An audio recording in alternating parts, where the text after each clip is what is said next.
Fuck yeah! D-Night guys, it's me, Sergeantmajormario, what is up, and welcome to Bakugan Battle Brawlers. I am here with... Arthur! Yeah, we were talking about this in previous streams. We're finally gonna play some motherfucking Bakugan. You excited? Yeah, I'm excited, because it is a game that we both share. Yeah? Okay, so this is the same animated intro for the TV series, but it's re-recorded. Like, so Dad re-recorded, the voice actor for Dad re-recorded this moment. I don't know why. Huh, maybe it was like, I don't know, maybe they wanted a retake of it. But why? Like, sometimes they do that. But this like, is the only thing that's from the anime, so why that, of all things? I don't know. I know for the Opposites Attract parody on Family Guy, they got Paula Abdul in to re-record, like, her vocals and stuff. So that's one example I know of, like, they used a thing from an already established thing and they just re-recorded stuff. Well, I do know they actually, I actually do know Family Guy did bring back Lacey Chabert for one joke. Yeah. Which, like, when time was going backwards and Stewie was getting close to being shoved back in Lois's womb.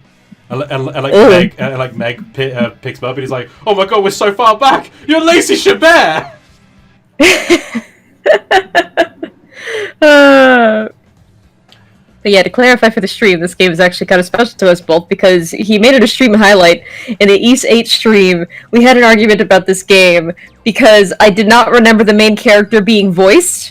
Yeah. And he insisted, no, the main character has a voice! Yeah. And I'm like, no, they don't, they're a silent protagonist! And then, we had a fight. It was great. So, I know you're a Darkus user, but I'm gonna go against you and go for Pyrus. I'm a Darkus. I like Darkus. I can't help it.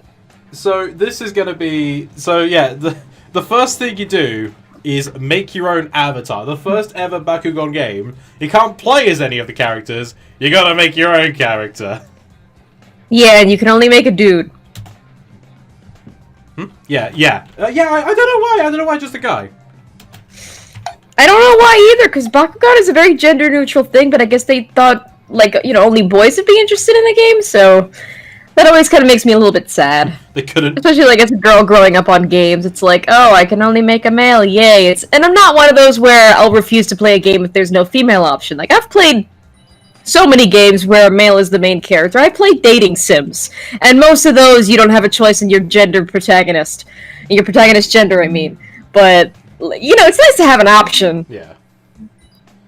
I mean, in the context of this, as I pointed out, it literally makes no... Like the game would not make a difference if a character was a girl. The protagonist doesn't have feelings for Runo or anything like that. It's just, you know... Yeah, like, I remember comparing this to, like, the Custom Hero Enforcers, but yeah, the plot doesn't change depending on the gender of the character. And, oh yeah, but you had the dreadlocks thing. It looked like that kid from, the Boondocks. Yeah, I was just thinking that. I remember this. Let's give him large eyes. Make his eyes anime as fuck. And let's go. Although I remember years ago, I looked up cheats for the game because I went through a phase where I would look up cheats for certain games. It started with looking up cheats for The Sims on PS2, and then I would look up cheats for other games just because I could. Apparently, there are ways to, you know, get like infinite money or get all the cards or get all the Bakugan if you put your name as a certain code. Really?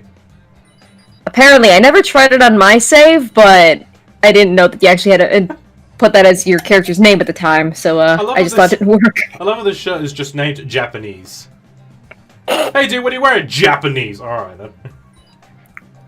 Let's give him a leather jacket, why not? Nice black leather jacket. Oh wow, there's no black on. Oh no, there is. Okay, I was gonna say. I remember putting my character in a leather... I basically made my character look like a gender-bent version of me with black glasses, black short hair, the leather jacket, and blue, because I had a blue jean jacket I always wore at the time. Oh, I was such a dork. Speaking of dork, look at this guy. He's wearing jeans and a jacket. He thinks they look cool. Sneakers. Simple character creation, you know? Absolutely. A weeb favorite style which speaks to them. There you go. This is Dave. Do you want to finish editing your character and save? Yes, I do. I should point out there aren't any subtitles in this game, unfortunately. It's not an option either for some reason. So, yeah, but we can't exactly stay silent during the cutscenes. Yeah. Yeah, so you were rewatching this during the E-stream while I was waiting to prove you wrong. Yes. And I was just... And I didn't remember the protagonist having a voice, so I'm just like, okay, go on, oh. But yeah, so this was the exact cutscene I saw that night when we were having that argument.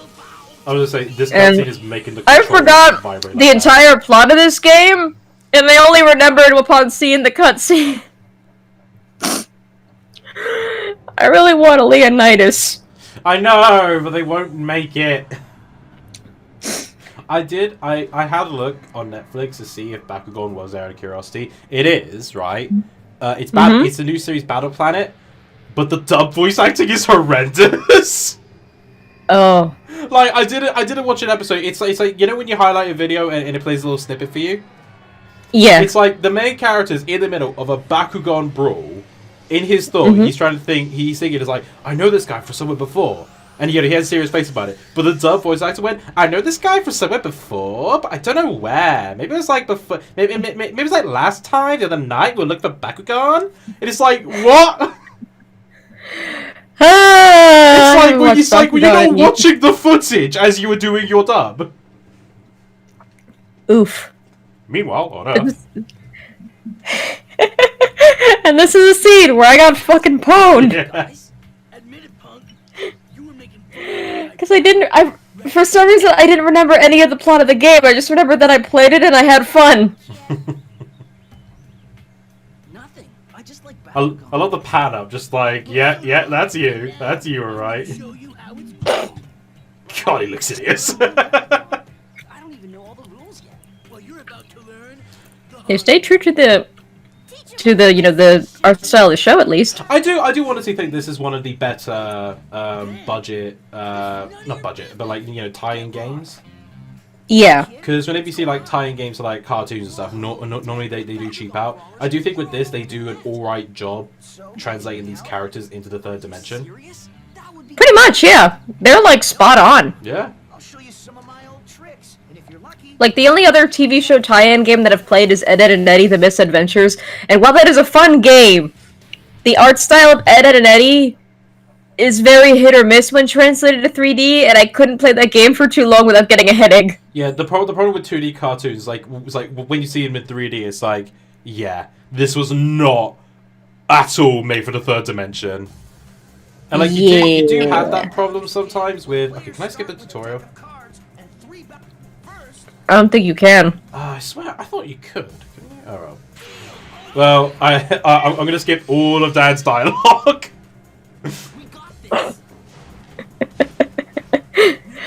I'm giggling over the fact you named your character Dave. Why not? Why not? I don't know. Just go for Dave. You had to go with the most like overused British name. Can I exit? Wait, if I exit, will that skip the tutorial? I don't think so. I think the tutorial is mandatory. Ah, for fuck's sake, it's mandatory. Bitch! I told you! Hey, I was right about something Bakugan related! Yeah, but we didn't have a fucking 10-minute argument about this shit. But, Thank God you can skip the cutscenes. What's your favorite anime that's a Death Note? I mean, I kind of default to dubbed anime, so... for me to answer that question, I have to compare it to, like, the subbed version. Bakugan then, actually, because the sub doesn't exist, so I can't compare it.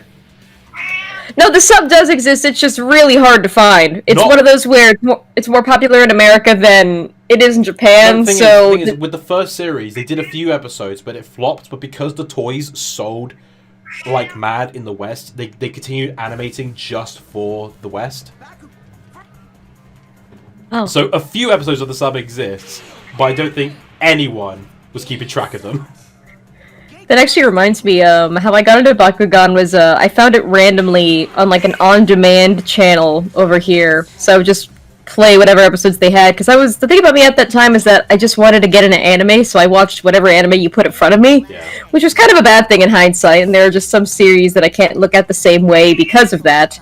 But with Bakugan, the only episode selections that were available were starting from like episode 27 and then onward, so I watched almost the whole series out of order. Wait, was 27 the Doom Dimension scene?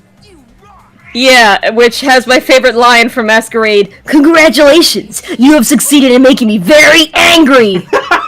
Yeah. Okay, right, so one thing okay, so here's the thing. When your opponent throws a Bakugan, you could shoot to steer it off course, right? Thing is, Shuji's an idiot. Like him and his little brother will almost always miss their fucking shots somehow. You don't even need to shoot. Bakugan was basically just like Yu-Gi-Oh! But with marbles, and it just makes you just want to get this shit and put it in my house. Yeah, I will go into more details about like the rules, because I feel like those rules deserve to be explained at this point.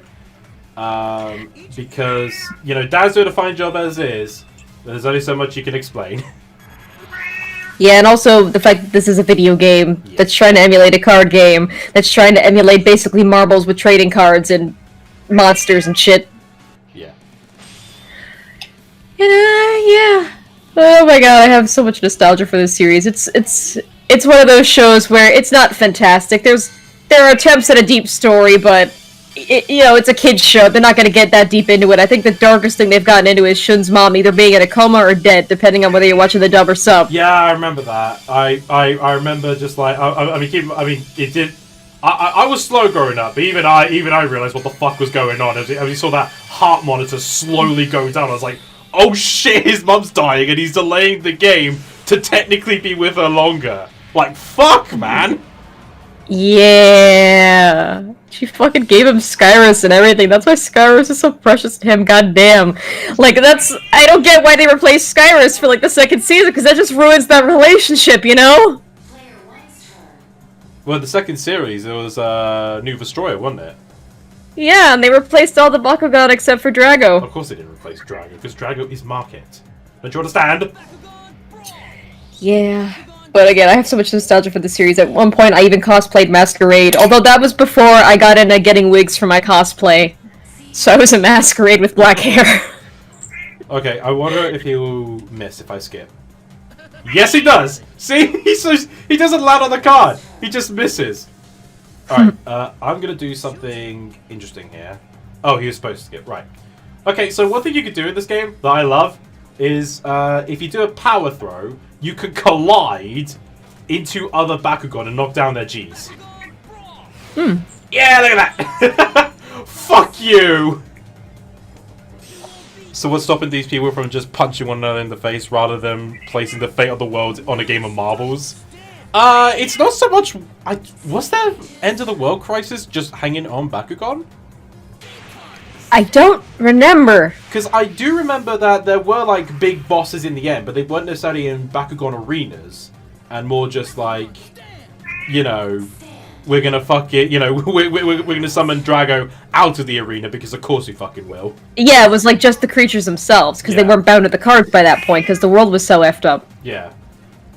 I mean, I don't remember. I remember when I saw the... Have you ever seen a moment when, like, you could tell visually when something gets a budget? Huh. Where it's like, you see at the start, and then you realize it has more money when it does more things that you probably wouldn't have seen in the first season. I don't know. I don't really think about that sort of thing. Well, for me, it is Bakugan, believe it or not. Because, at the start, you just see Drago's head maybe bob up and down. But then, in Season 3, him and Wyvern are talking on the dog. You see Drago turn to look at it as his little feet waddle around so he can twist and turn. You see a little... What do you mean, Wyvern? But yeah. Good times. I really want to do a Bakugan cosplay for reals this time. I don't think I'd do Masquerade because Masquerade's hair, while he does have amazing looking ass hair, I don't think I have the patience, the time, or the energy, or the amount of hair gel needed to make his hair in wig form. So I would like to cosplay Alice, though, because she was always my favorite. That was Nick Destroy you guys are talking about? No. In the... Well, I swear in the old. Yeah, Wyvern versus Naga. Like Dad never opened up a field to summon Drago because, Drago was there. He kicked Naga's ass before going back into his Bakugan form. Yeah. That's my skills talking. And just like that, we beat the tutorial bitch. They did an animated parody of anime in one episode. Oh, Reboot. I swear it looked just like these human models. Oh, that's a bit harsh on this game. Yes, the models aren't that bad. Yeah, like, considering the art style of the show, they translated the character designs really well. It's only, if anything, I would argue it's just your character that looks a bit wonky, because, again, they were based on a character that already existed in the show. But, all of these Bakugan, except for a couple, are actual Bakugan and cards you can get in shops.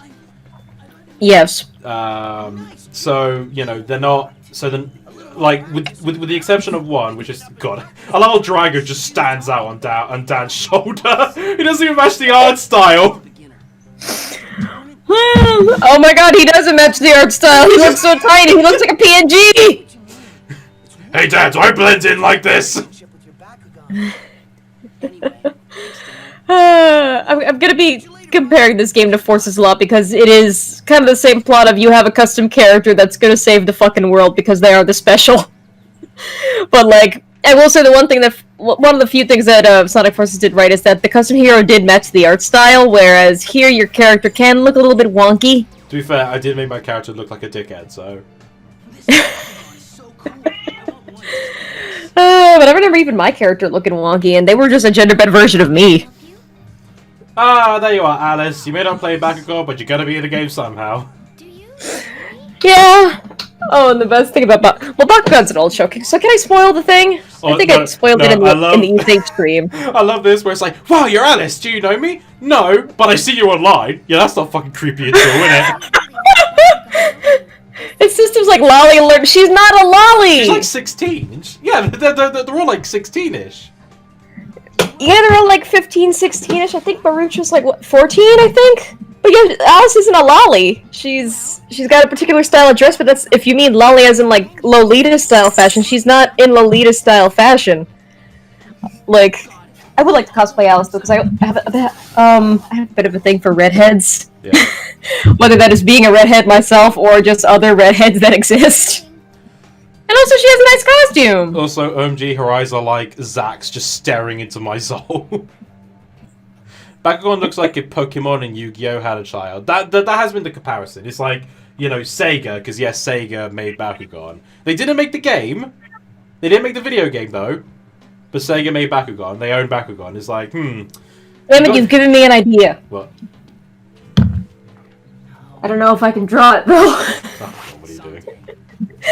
No, I just had the idea of just like Sonic and the Dan getup. And maybe Infinite is Masquerade. Damn it, I was gonna say Shadow is Masquerade. No, Shadow would be Shun. Oh yeah, okay. Wait, so Tails would be Marucho. Amy would be Junie. Who would be Runo? Blaze. Maybe. Well, Cream every time I think of Bruno, I just think she's a Hatsune Miku reject. Cream could be Alice. Oh no, the context of Bakugan is terrible. So this is Leonidas, the original the Bakugan Do Not Steal of the game. Yeah, and his typing changes depending on what you choose in the beginning. So Yes. I'm used to seeing Darkest Leonidas, and he's Pyrus Leonidas, which I'm watching this, and I just want to bust out the PS2 and play Bakugan, because I just want to relive the days of being a Darkest main. Sega owns it. That explains where it went. I did message Spin Masters, people who made the toys, because I did ask them, were there any plans to make, like Leonidas, into an actual Bakugan, because Leonidas doesn't exist outside of the game. So, I was curious. Yeah, he is original the Bakugan. Someone actually got to me and they said, while the game was doing well at the time, the demand in toys was actually decreasing. So while the anime and stuff were doing great, toy sales were dropping. So if there were more increase in toys, then they would have greatly considered it. But because of how it went, unfortunately not. I gotta look up Dan's fucking costume. I mean, he's right there on the screen, so you know. No, I mean, like, he's not gonna be on the screen for me to reference, like, during the whole stream. Baka. Gone. I said Baka. Gone. Baka. Gone. What's your favorite Bakugan from the show, excluding Drago? As I look over to my Darkest Dragonoid that I've got. I literally bought a Darkest Dragonoid purely just to have it again. I really liked Hydronoid. That's kind of cheating because my favorite characters in that show were Alice, Masquerade, and Shun, so... I liked Hydronoid. I felt he got a bit ridiculous with every evolution. He got another fucking head. Yeah, that's kind of the point. He's a Hydronoid. I did like Prius. He was alright. I liked Skyrus as well, so I liked Hydronoid and Skyrus. Like, the thing about Skyrus is that she was kind of the long claw to Shun, basically. She was like his mother figure, because his mother was fucking dead, or in a coma, depending on whether you're watching the dub or the sub. Okay, so I'm gonna go into the rules quickly of the game, if you don't mind. So, basically, the Bakugan, as you see, we have some cards on the field. You and your opponent have to place a card each time. You can place one extra card per turn. You have gate cards. The gate cards are what your Bakugan stand on when you can roll them onto it. Now, the thing is, while it does give your Bakugan an extra boost, it also boosts your opponent. So as you can see there on the red icon, that gives my Fire Bakugan Pyrus 160 Gs extra. So you got to plan ahead on what your opponent might roll Bakugan wise for their power. And you know, like, so there is some planning in this game. How are kids supposed to play this in real life without a giant stadium to play in? We just roll them. Honestly, the biggest problem with like rolling the Bakugan is the illusions kind of going when they stand, but the feet don't stand. You know. So you gotta like pick them up. Yeah. Here's the feet stand. Or it's just always that, like, it happens with every kind of figure that opens and closes, but like one part of the figure just gets stuck and refuses to open anymore. Well, the feet don't get stuck. They can't open because, you know, they have to go underneath. Yeah. But yeah, to answer your question, Bakugan that excluding Drago, I'd probably have to go with Storm Skyrus. Skyrus' evolution. I'm firm on Skyrus and Hydronoid. So yeah. Although, speaking of evolutions, I did find it weird that Pyrus basically gave birth to two versions of himself. In the same fucking body? Yeah, pretty much. It's like, well, he literally shits him out mid-battle. Yeah, he shits out clones of himself. Like, one's a devil and one's an angel. Like, I remember, you know, like, it was during the evolution arc. You know, Tigrera just evolved, Skyrus evolved, Drago might get a third evolution, or what's Prius gonna do? Have constipation and shit outside. Just shit out another Bakugan. He's gonna have constipation, eat a bunch of lemons, and shit out some children. I did always find it funny whenever they were in bull form, you just see the two constantly switch round to argue. So Prius on the shoulder, they're on the other just hopping around so they could switch. That was a cute touch, yeah, it was adorable. Oh shit, stood on the wrong card. Okay, so this is the problem facing the easiest fucking punk ass ever. They're gonna keep fucking missing. So, I'm not gonna get any extra G's for doing this shit, so I had to pick a Bakugan to stay. And staying means if no one lands, okay, finally, we're gonna battle. Good. This is that dice rolling spin-off of Yu-Gi-Oh! What, Dungeon Dice Monsters? Which Bakugan do you guys like in the second season of the show? I've not watched past Brawlers. I tried to get into... Yeah, I never watched anything past the original. I tried to get into New Destroyer. It didn't... It didn't feel the same, you know? It didn't. Like, the main 6 were the main 6. It's like the Golden Girls idea. Like, the Golden Girls had an ensemble cast, and in the Golden Palace, which is basically the Golden Girls without Bay Arthur's Dorothy, it just doesn't work as well. So, you know, with the main Bakugan cast, like the main 6, and even, I would even extend that too with Masquerade in the picture, to some extent, like, that was the cast. Yeah. Like, they worked. And it was also one of those shows where it had, like, an even amount of characters of the opposite gender. Like, you had 3 girls and 3 guys, which is really rare in kids' media, because you usually have either that one token girl or 2 girls that are vastly different from one another. So, you know, the cast of the original Bakugan Battle Brawlers was kind of the definitive cast for a lot of people. So, yeah, I haven't watched anything past the original. I mean, they're even working on a reboot now, but I haven't watched anything related to the reboot. I mean, the only thing, I mean, the differences in the characters was that, you know, spoilers for like a 12-year-old show. Alice was originally the bad guy. Yeah, because Masquerade was basically her split personality. Yeah, which is funny in the context of the game if we get that far. Yeah. So there's that. Junie was convinced Dan was her boyfriend. Dan wasn't having any of it. I can't remember why. I think Julie just kind of fell into infatuation with people and just fell in love very easily. I think that was the thing. But she had multiple crushes on different guys. I remember Runo's character arc was that she felt like Dan was being a bit too like he was being a bit too full of himself. She was trying to prove him wrong. She was basically a tsundere Hatsune Miku reject. Yeah, but, you know, she was actually good. And she got the guy in the end. Yeah. At the end, in the last episode, she and Dan start dating and she gets a haircut. So she doesn't look like as much of a Hatsune Miku reject. Yeah, because I remember, like Billy. I think his name was Billy. Like after he and Junie worked together on a fight, he rests his hand on her shoulder. He's like, "Sir, I bet Dad's feeling a bit jealous now, huh?" And then Junie's like, "No, my boyfriend's now you, Billy, and I want the whole world to know." And he's like, "Yeah, I think they know now." Well, she moved on fast. Yeah, I know, right?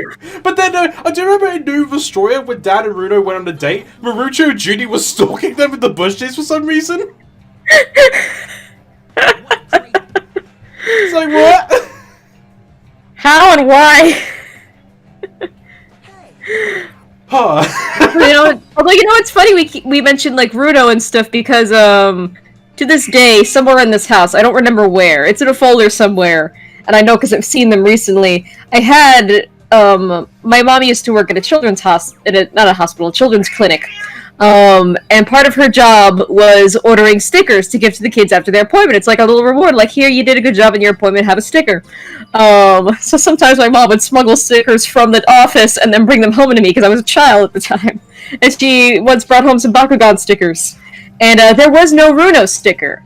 There was Dan, Masquerade, Shun, Julie, and Marucho, but there was no Runo. And I just find that interesting, because when I watched the show for the first time, I had the stickers as context as to who these characters were, but there was no Runo, so I was like, who's this blue-haired bitch? She can't compete with Judy and Alice. She's flat! It's not that she's flat that I had a problem with, it's just that her character design was kind of all over the place. Wow, my first tournament. You see, unlike Hatsune Miku, just... Runo's color palette was all over the goddamn place. She kind of looks a bit like an eyesore to me, honestly. Also, believe it or not, most of the game does revolve around your character and Leonidas, so both of these two get developments as as working with each other. So unlike Forces, Bakugan actually makes the main character the main character. Yeah. However, it's a bit of a letdown because none of the other Bakugan talk. And it's a bit gutted. You mean like other players' Bakugans, or just the random Bakugan you find along the way? I mean, like, Drago, Tigrera, they don't talk at all. Oh, they don't? I could have sworn that they talked. No, I played a bit earlier for test recording. But they didn't say a word. Huh. Maybe they could get the voice actors back. Yeah, they could get everyone else back. Well, it's one of those where, like, who's more vital to the story? People like Dan, Shun, and the rest of the main human cast, or the Bakugan themselves? In that sense, the Bakugan are slightly disposable in terms of getting their voice actors back. It's just like Drago's voice actor is like, alright, who am I voicing? You're voicing a toy. Fuck. Oh, good. Let me check on this cat. Yep. Just me, I'm gonna throw him again. Adjust myself.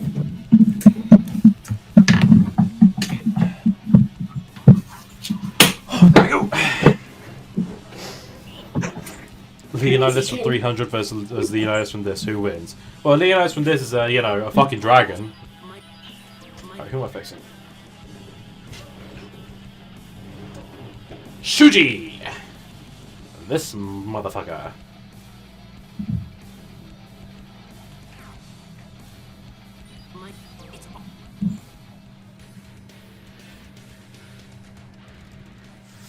The battles do get more difficult as it goes on, obviously. It does change up in arenas. Basically, we're not gonna. Basically, this tournament will and a couple of battles on the main and the park will be the only time we'll see this basic arena. All right, let's see if he actually put up a fucking fight this time.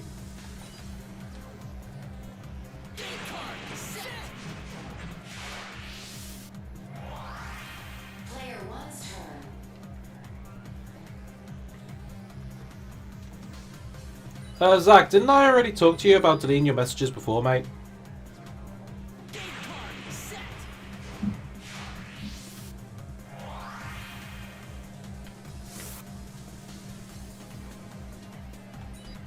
Alright, let's send Saurus. That's gonna land on his card. Yeah, you can steer, but you do lose momentum as you go along. So you may need to tap the right trigger to give yourself a quick burst of speed. Hey, he actually landed for once. Let's send Bro Battalion his way. Why not? Because you do get more points for actually hitting a Bakugan, so it'd be more recommended that you like doing stays and double stands are fine, but best to avoid them. You know, get more points this way.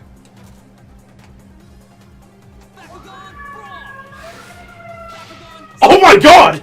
Holy shit! I've actually never done that before! I've actually never done that, but I didn't know you could actually knock them off the card! Holy shit, that's a first for me! Yay! Oh my god, fucking hell! I was just gonna do, fucking... Okay. Finally got to use my Sadian Robotnik model. Nice! Let's hope the rigging's good enough so it can be used.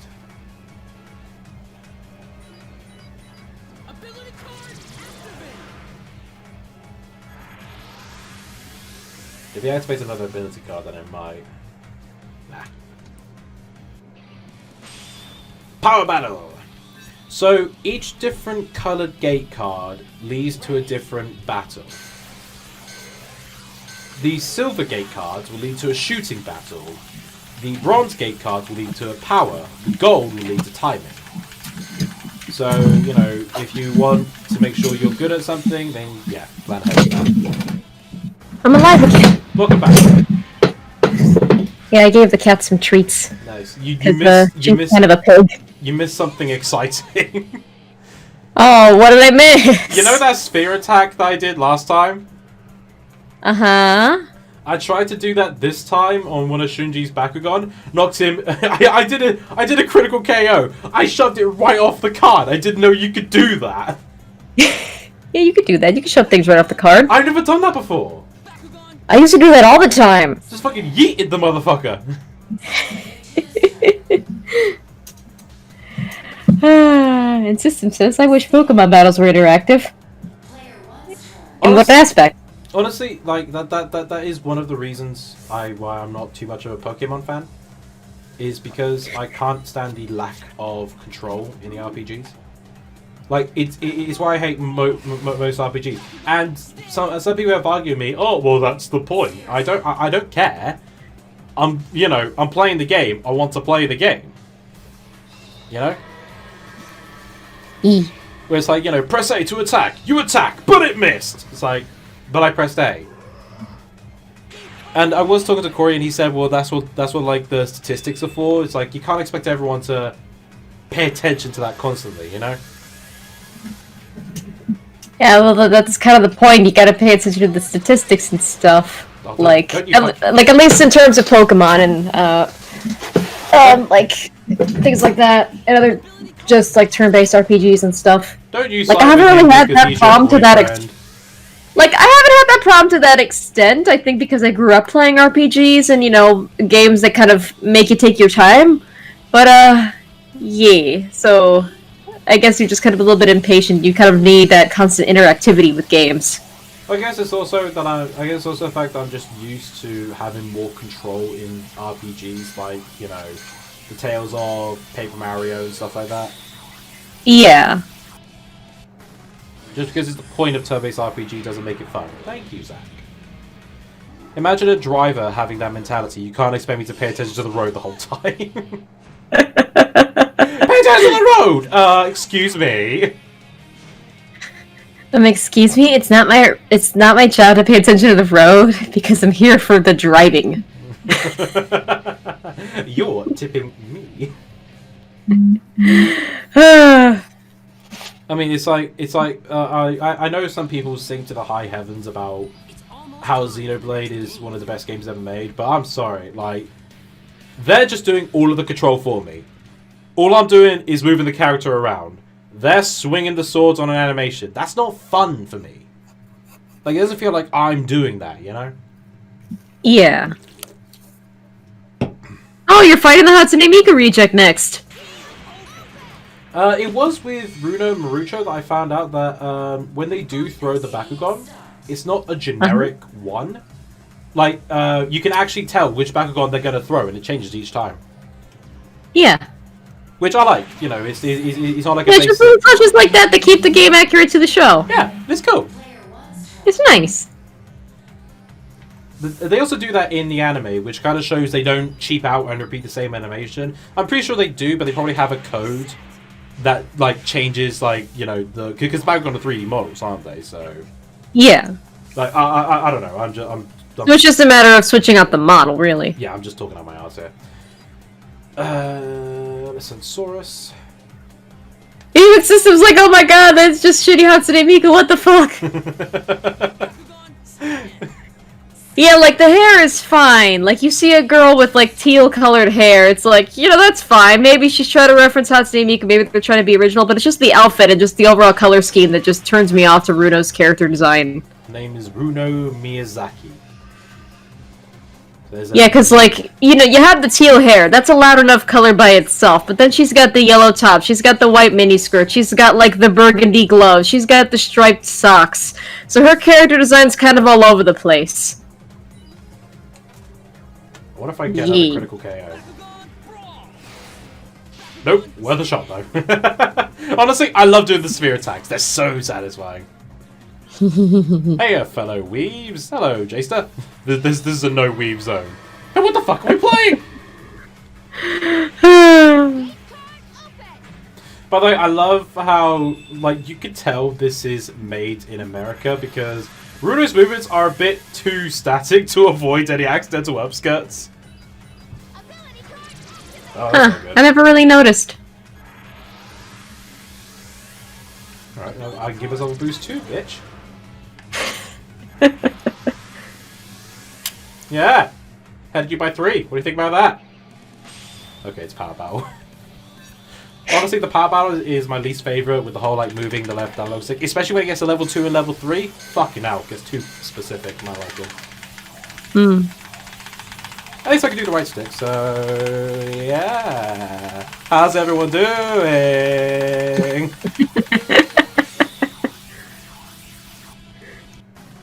I can imagine. Oh god, imagine what that'll be like on the Wii, fucking shaking the Wii remote like mad.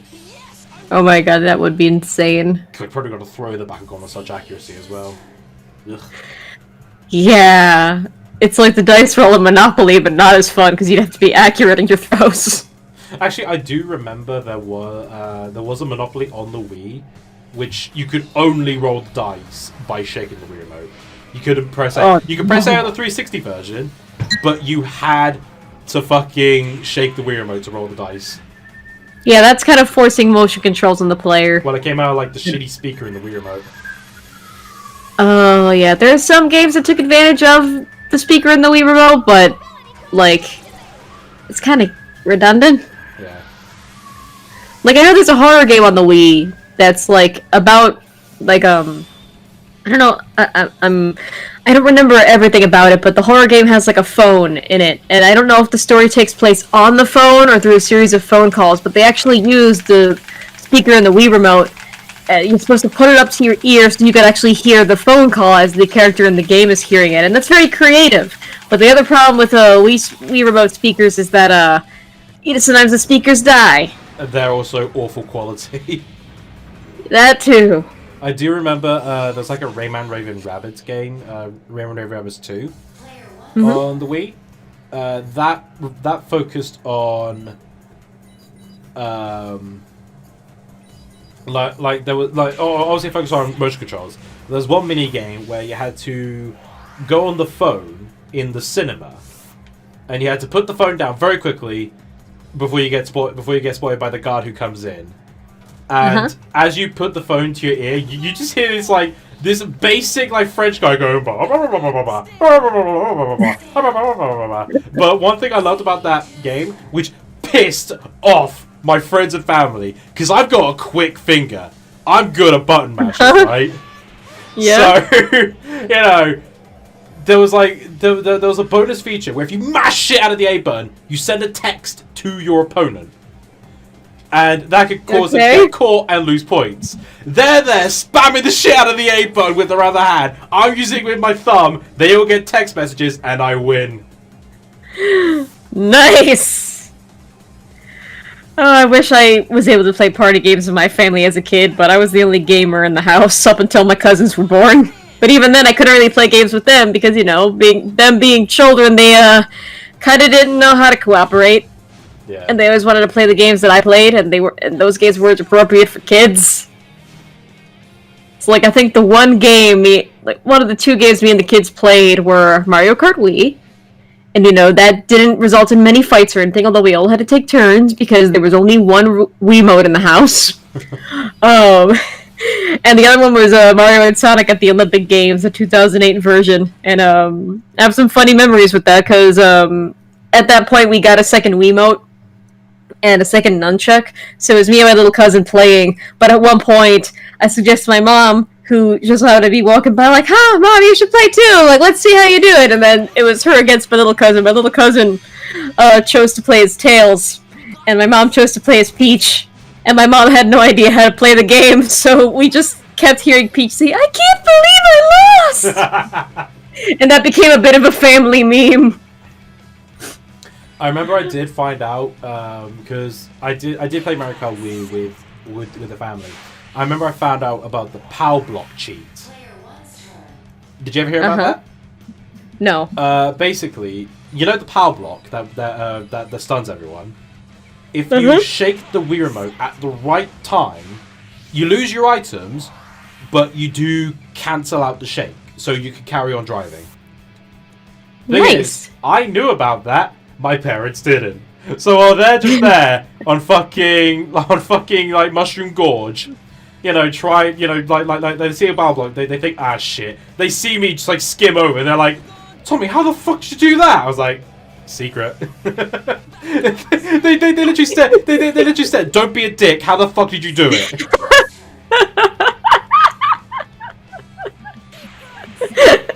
How old were you when this happened? I was 12. They literally said to a 12-year-old, "Don't be a dick, tell us how you did it!" They know. Look, like at the start they were used to be like, don't swear. It's bad to swear. But it's like 12, 13. I know what Family Guy is. They got me a laptop for God's sake. It's like, okay, he's used to swearing at this point.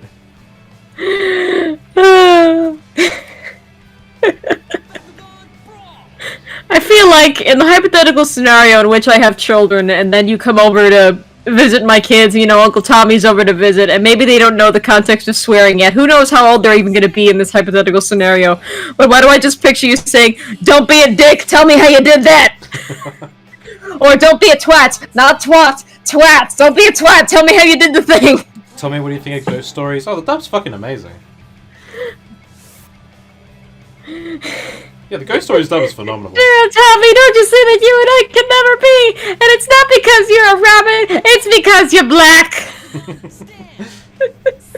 Tommy's sucking all the fun out of Mario Kart since age 12. Oh no, because they kind of realized there was some courses that I hated. So whenever I wouldn't tell them anything, they put on fucking Rainbow Road and shit like that.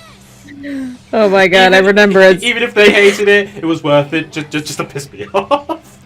I remember in my household when we got the second Wiimote and it was just me and my cousin playing, Mario Kart. Rainbow Road was just, you want to cause each other anxiety? Sure. Yeah. Of course, it took a while to realize, we actually didn't need the motion controls. Oh shit! Oh no! Oh my god! What? Fucking Prey is going against Robo Battalion! Oh my god! Just knocked him out! Look at that! Yeah, this is the thing that sucks about stream delay. Because I'm gonna be late to all the jokes and shit. I think Prius Marucho, I think you win. Because Jesus Christ,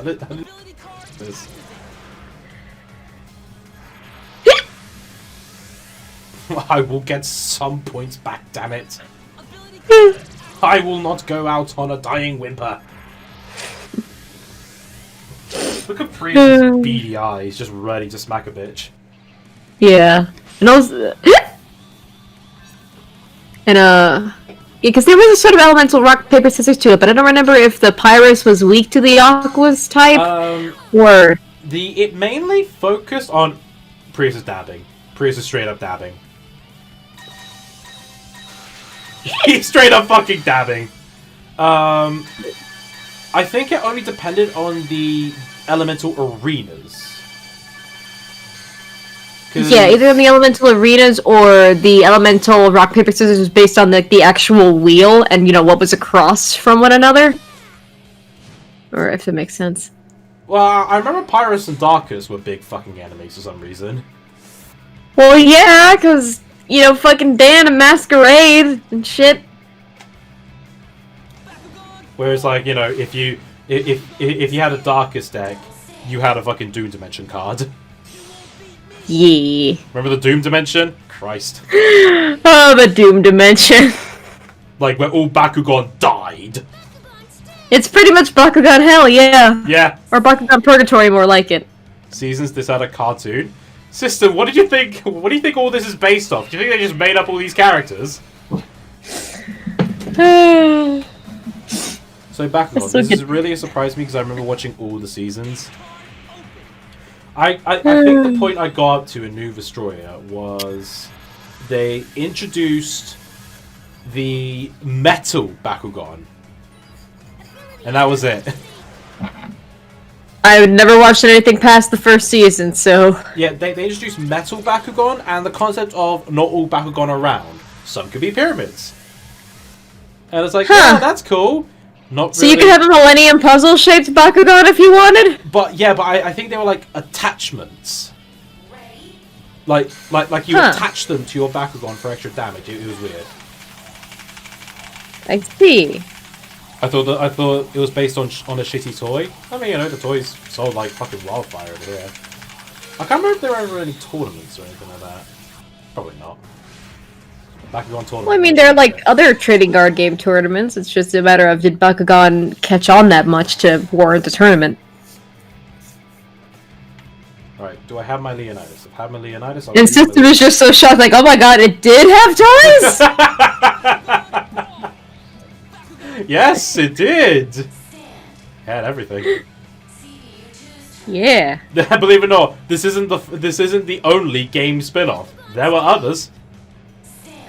Yeah, like I had the PS2 version of this, for example, so it was on multiple systems as well. Multiple systems. And, there was the Bakugan Defenders of Earth, which I might get and stream that. I've never played Defenders of Earth. Depending on how well this does. If this goes on to where I can finish the game on stream, then I might get the sequel. Fuck, why does every toy in Japan need to have monsters involved? It was stupid enough when it was spinning tops. I would say spinning tops is more stupid, honestly. They make the fucking Beyblade so dramatic. It's spinning tops! Dreidel, Dreidel, Dreidel, I made you out of anime! I remember there was this one. I cannot recall his name for the life of me. I remember there were these dinky tiny remote control cars that would come with their own track that you'd have to build. There was an anime based on those, literal anime based on them. Cannot recall his name for the fucking life of me, and it pissed me off. I don't remember anything like that, but I used to have some fun playing with remote control cars. Although what sucked about that is if they were rechargeable, you had to recharge them like every 10 minutes. This is where all the characters start shitting on you, thinking like, dude, what the fuck's wrong with your back? Something's wrong with your Bakugan, mate. I'm gonna be comparing this to Forces all fucking day. Shit blade, let it shit. Yeah, it's a bit of a stretch. I love how Marucho's just so small. He's so tiny. Dinky. And I think he looks like he's 8. And I think he's supposed to be like 13 or 14 in the show, but he looks like he's 8. He's so small. Why is he so small? I love that. Tigra's just jealous, you bitch. Oh my god, I need to figure out how to get the PS2 plugged into a TV and just play this again. Sorry, I love Dave's face. He's like, fuck, they're still talking. I know I'm an OC, but even this is too much. Also, like, okay, so this is out of line for Dan's character. Because, like, you know, he's best friends with them. And when they have their concerns for one of the Bakugan, Dan's like, don't listen to them. What do they know? They're your friends. Maybe it's one of those where, like, it seems like the main character is special in some way. I don't know how, but I should probably be their friend. Of course, you know, he has to be our friend, because we're the OC.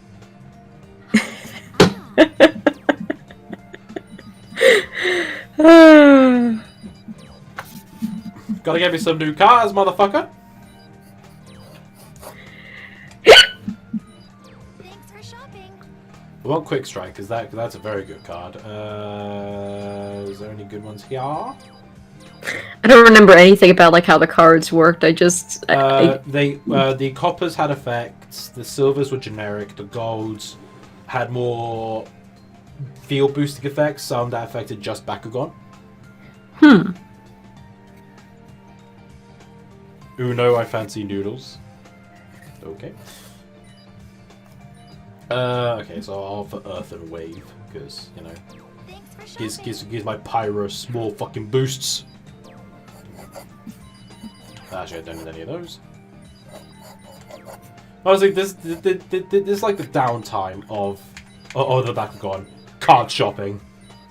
Yeah. Gotta get some fucking cards. Yeah. Honestly, the ability cards are an oddball, depending on what, you know, happens to them exactly. But you know, but no, these are actual cards you can get with official anime artwork. I think this is the only card game that revolves around the anime art style. Yeah. So, like, none of the Yu-Gi-Oh games did that? Or... They had the thing is, they had a couple of cards, but they didn't revolve around the anime itself. Like, there was, like, 2 that evolved that had, like, characters from the anime, but that's about it. Like, Kyberman and, a friendship card Where like if you Yeah, because that game's all because it seems from how you described it to me, it seems like the only thing that game is really about is bribing people to be your friend with golden egg sandwiches. No, that's the fucking PSP game. Thanks for shopping. Golden egg sandwich. Don't even listen to Golden Egg Sandwich, bitch. I remember you showed me the golden egg sandwich, or I looked it up or something because you kept saying stuff about the golden egg sandwich, and I'm like, it's just an egg with probably some gold foil on the yolk. Why is this the thing that wins you friends? It's delicious! Because when you kept saying golden egg sandwich, that put an image in my head of a sandwich that I could probably make myself, and it would probably be better than a fucking boiled egg sunny side up with gold foil on the yolk. So like my interpretation of the golden egg sandwich would have been, you know, you get like a Kaiser roll, and obviously you have eggs. It's cat. And what I pictured in my mind was like a chicken sandwich, like a fried chicken cutlet sandwich. You put it on the roll. You put like any kind of sauces you like, or salt and pepper if you like salt and pepper, and that sort of thing. Maybe you put some lettuce on there, although I'm very selective about lettuce. And you know, you have the egg, which is the most important part. And my interpretation of the golden egg sandwich, I like my eggs in an omelet form or just scrambled. So what I would do is just, you know, you crack your eggs into a bowl, mix them up, you know, spice them as you like, you know, spice them to your taste, and then you put it in, like, the frying pan with a whole bunch of butter, you know, you fry it, and then you make, like, yourself a nice little omelet, and then you put it on top of the fried chicken in the sandwich, you put the top bread part of the sandwich on top, and then you eat it. Yeah. So that was my interpretation of the golden egg sandwich, but no, it's just frickin'... If I had some gold foil, I could make that and it would be no effort at all, but you won't see people clamoring to be my friend by giving them that sandwich. How did y'all handle no YouTube for 10 minutes last night? I slept. What happened with me, I was watching a playlist, and I noticed the playlist starting to glitch out, and then it went back to normal when the next video in the playlist came on. So I had a video, and no recommendations on the sides, just the playlist. And no title under the video, just the video itself, and you know, everything, like, you know, like the search bar, my icon, the notifications thing, all that was working, but nothing else. So I did find that weird. What's your favorite episode of the show? The thing is, it's been almost like watched it, so it's kind of hard to pick a favorite. I would say it's kind of a bias because I watched the show out of order, and I watched starting from episode 27 where Dan gets banished to the Doom Dimension with Drago, and Masquerade says the line, "Congratulations! You have succeeded in making me very angry!" So that's my favorite just because of that one line. Yes, Kitty, do you need something? Let me get the vacuum off the window. Why was your Hoover on the window? Yelling at me because she wants to be on the window.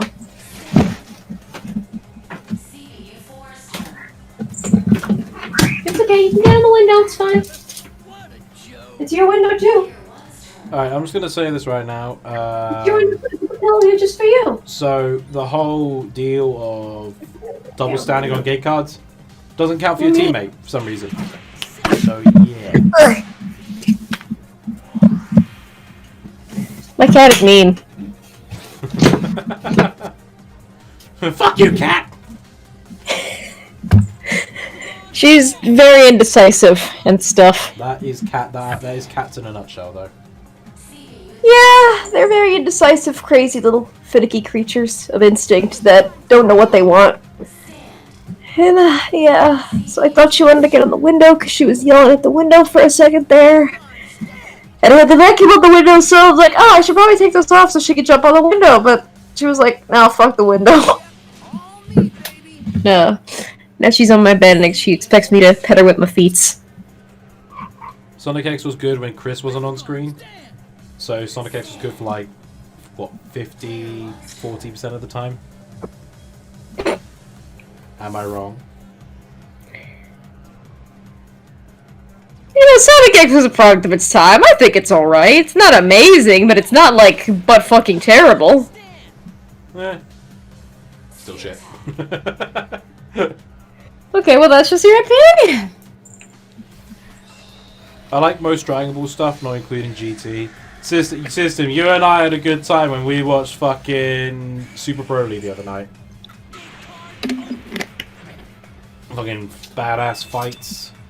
Love it. I want to set that Bakugan centipede on fire. Right, he didn't. He's on my team. I just hate centipedes. I hate all bugs, really. Oh, that's why you never go into Yu-Gi-Oh! Bug decks, got it. Chile is life. I remember for like the month or two that I was playing Pokemon Go just to have something to do. I just refused to get bug types. Because I don't like bugs. Or I would collect the bug types, but only the cute kind. Yeah. That's fucking biased. I don't like bugs. You're not Did you cute just say enough. that's racist?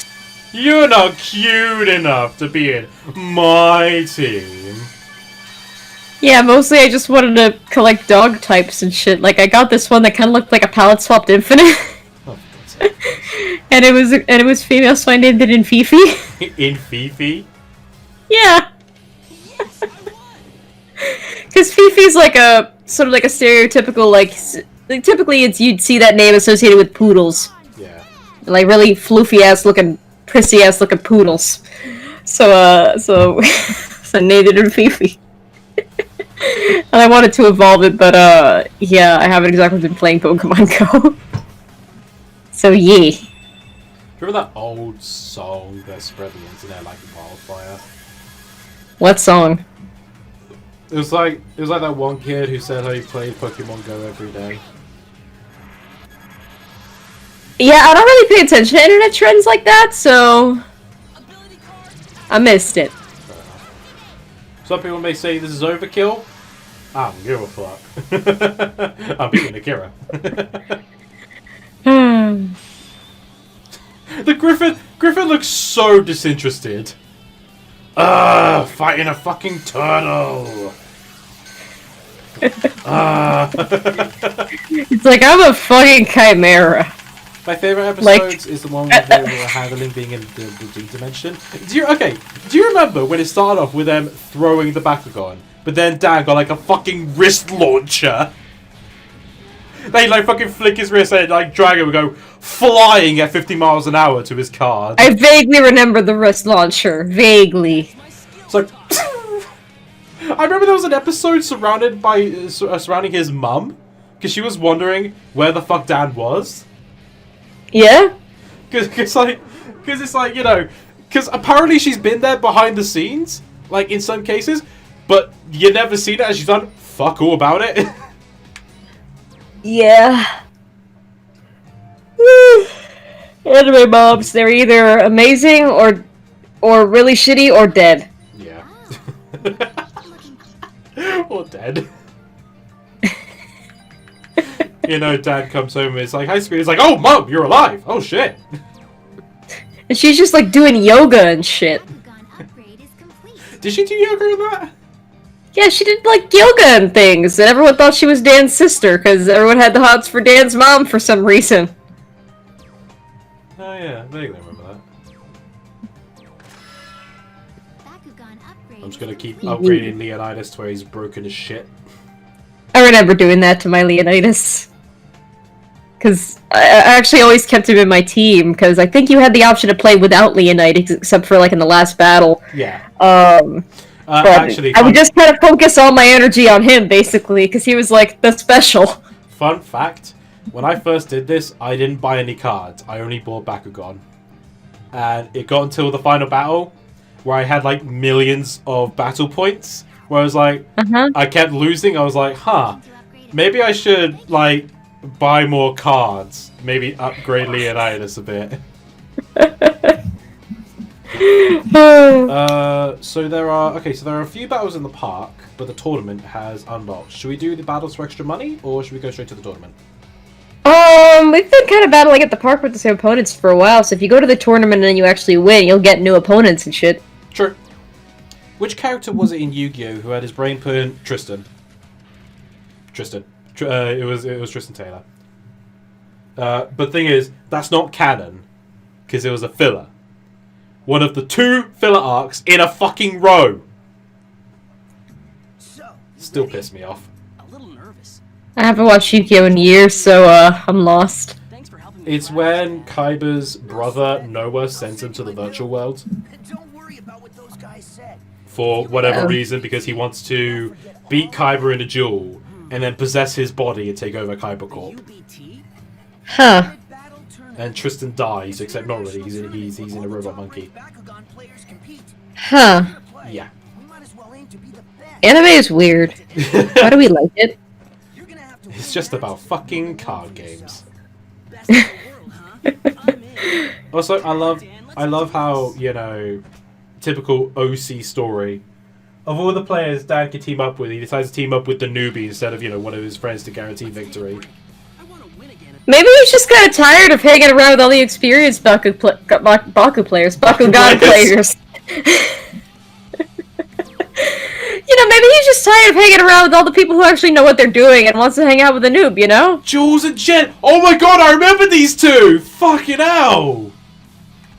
I remember these 2! Christ! I don't remember these 2.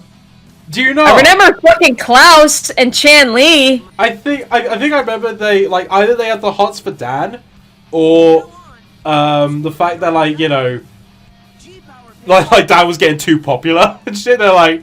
I kind of like their designs, but not their color schemes. No. Okay, so this is a unique arena, right? Uh-huh. Here's a Bakugan. Shut up. I say Bakugan, alright? Fuck you. So you can go straight to your cards, but there are like trampolines and stuff that you go around to get extra G points. Yeah, they're like obstacles and things. It's- Like I remember, like in the Ventus Arena, you had to avoid like the wind and shit. Yeah. And I think on the Terrace one, I don't know if I'm saying it right. The Earth Element Arena, basically. Subterra. I think you had to avoid earthquakes and shit. Alright, I'm gonna see. Can I... Hello. Also, is that one Pyrus evolution just hanging around in the background as like a backdrop element? I didn't even see that. I didn't even see that. It's the fucking Pyrus Angelo, whatever. I think it was Pyrus Angelo or some shit. Okay, when you have a moment to look around the arena, just take a look around and see if I'm right. I don't... Whoa! Okay! Alright! Huh! Hello! Fucking Jesus Christ! Fucking just... That's terrifying as shit! If I saw that, I'd probably quit Bakugan. Right, can I make this throw? It's been ages since I've done this. I've actually only played this arena once because the Aquas arena never was really that interesting to me, so I can't give you any help here. Oh, I got it! That did nothing. Shit. I have failed to throw. Oh fuck, that's the first time I missed a throw. I think in this arena I just avoided the trampoline gimmick altogether. But you get more G points. I think I avoided it altogether because my Leonidas was powerful and I had faith in him. Fuck it, I'm gonna shoot. I'm gonna shoot. I'm gonna shoot. You ain't landing on that card, Missy! You ain't landing on the card! Fuck. She may have landed on the card. I just had a really stupid mental image of just fist bump, but instead of the custom hero in Sonic, it's just your main character in Bakugan with Leonidas.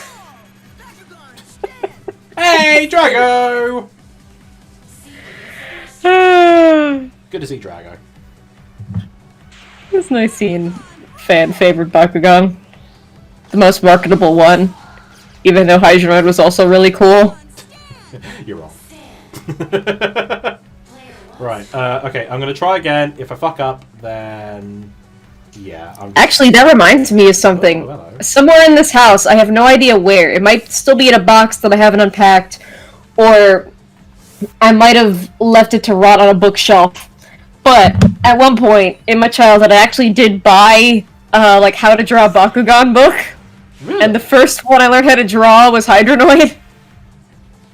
Oh. They didn't have any of the evolutions. They just had like the normal like first phases of the Bakugan. Oh, it's probably before So, that then. Yeah. So this was probably like either early promo material, like for the franchise and stuff, or it's how to draw a book for kids. They probably wouldn't show you how to draw the evolutions or anything. There you go. Like, there you go. There you go. There you don't go. Fuck. But yeah, so the first Bakugan I learned how to draw was Hydronoid, and I really liked them. I also tried my hand at drawing Masquerade and Alice, and they turned out well. But I don't know where those drawings are. They're probably either still at my parents' place, or just dead in a box somewhere. But yeah, I don't know if I have the drawing book in my room, or if it's in the bookshelf in the living room, or if it's in a box that I haven't unpacked. Because I do still have 2 boxes that went left unpacked. One got shoved in the closet, in the hallway, and one is shoved in the closet in my room because it was the only thing I had to prevent the cat from crawling in the closet. So yeah. So I'm guessing it's in the one in my bedroom closet, because I remember just there being a whole bunch of old art stuff in that box. But this is kind of encouraging me to look for that book again, so I could see if I could draw Hydronoid again. Imagine stopping a fight midway to throw your ball into a stream just to grab coins.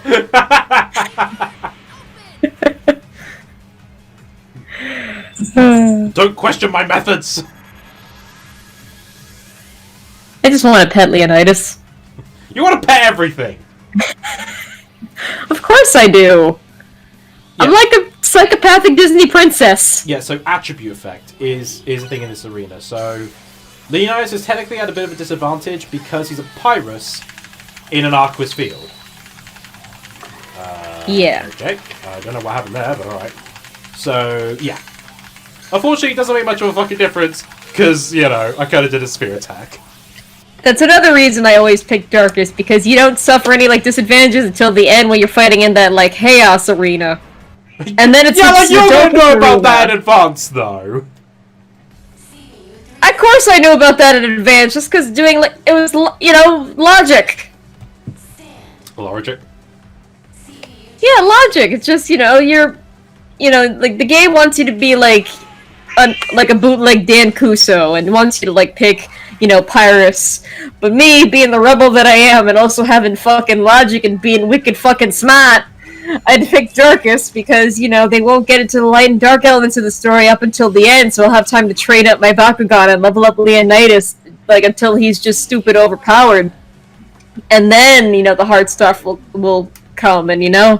So everything will be easy up until the end for me. Sam the Petter 3 says that. Yeah, of course I'm the petter. Are you even surprised? Yeah, I want to pet everything. I'm basically a psychopathic Disney princess. I'm a Disney princess with a penchant for fire and petting wild animals. Good job, Dan. I think it's safe to say you carried that match because I was too busy focusing on getting G coins. What's your favourite kid show that starred Thomas the Tank Engine? SpongeBob. Classic SpongeBob.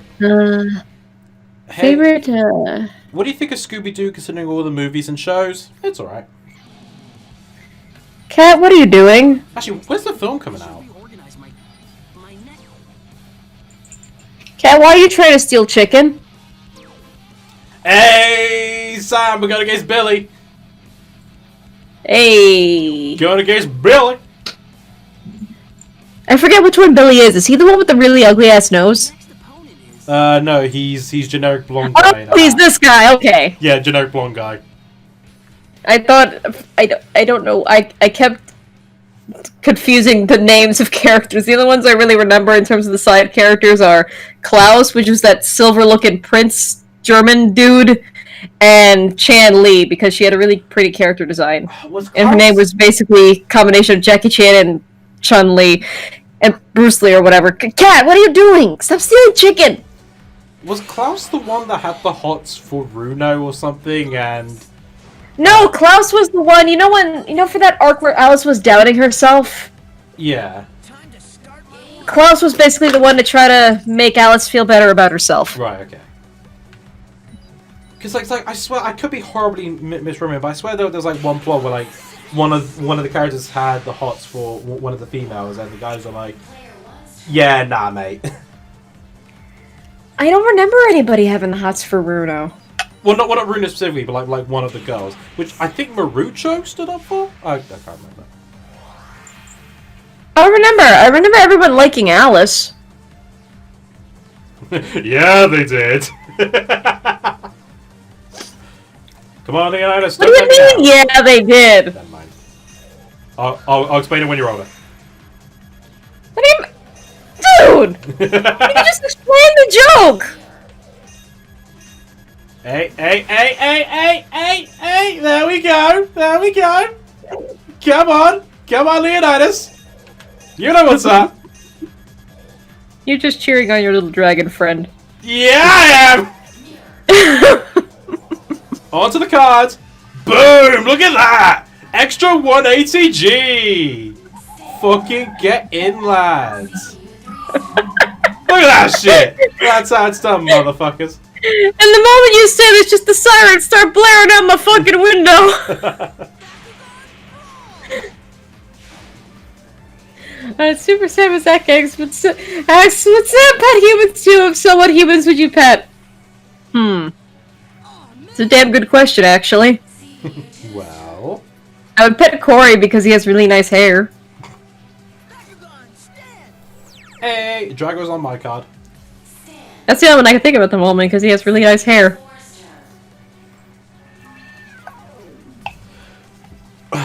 You guys better believe I'm gonna try that move again. Will I fail? Probably. Will it be worth it? No. He just wants to see if he can do it for the sake of seeing if he can do it. Exactly. I thank you for understanding where I was coming from. Hell yeah. It's to prove a point. It's not about Bakugan, it's about sending a message. Yeah, like leave it in the hands of Dave to change the face of Bakugan as we know it. Honestly, I do love giving, like, my protagonists generic names. I do sometimes give them my names, but I also just love the generic names. It's like the hero. You speak all about your words, sir. David. Lord Bob, and all of your lordy ways. You will be remembered. I'm the opposite. I always try to give my protagonists like special or meaningful names. I think the only exception was there's this one game I got interested in because Corey gifted it to me on Steam, and both of us have been addicted to it on and off. It's still in early access, so it's still getting updates and shit, which kind of makes it hard to get back into because, my instinct is to just make a new save file for every game update because it's an RPG Maker game, and sometimes RPG Maker games don't patch properly when there's an update. But yeah, so you can name your character. And originally I named my character Memphis. Of course you did. As in Memphis, Tennessee. Yeah. And then I was like, but then the sprite got updated for the main character and it kind of looked like Solaire from Dark Souls. I was about to say Dark Cloud for a second. Wait, no, that's Dark Souls. So the main character sprite got updated and it kind of looked like a Solaire from Dark Souls. And I was like, I guess I'll name him Solaris. And so yeah, I think that's the one joke exception where I just did not care about the character's name because things were going to keep updating anyway. What I would love for that game to do is add some knight customizations because I don't want to just play as a random human knight. I would love to play like I made the joke to Corey, like I would just love to play as like a dust or like an anthro style creature just going around the wasteland just beating shit up. Yeah. And stuff like that. So yeah. But again, the game's still in early access, so I think the developer is taking suggestions. I just haven't really voiced that opinion because I don't really use the Steam forums much. And I don't know if becoming a patron of theirs would add to my level of influence, but yeah. Yeah, I wouldn't be surprised if he was only taking suggestions through a Patreon. Son of a bitch! You ain't gonna give yourself 200 G's and pretend like it's nothing, mate. Head ass, stupid ass. I think the only other game where I just did not care about the protagonist's name was always Sometimes Monsters. But I've already gone on about how that game's a piece of shit. Which game, sorry? Always Sometimes Monsters. That's the only other game where I did not care about the main character's name. Yeah. Yeah, you and I ranted about Always Sometimes Monsters and Emily's Away during the East streams, didn't we? Yeah. Oh! Oh! Oh my god! Holy shit! 1G! 1G of a difference! Look at that! Holy shit! 869! 1G! 869! Nice! Fucking hell! 869! Whew, I didn't think I was gonna make that. 869. Nice.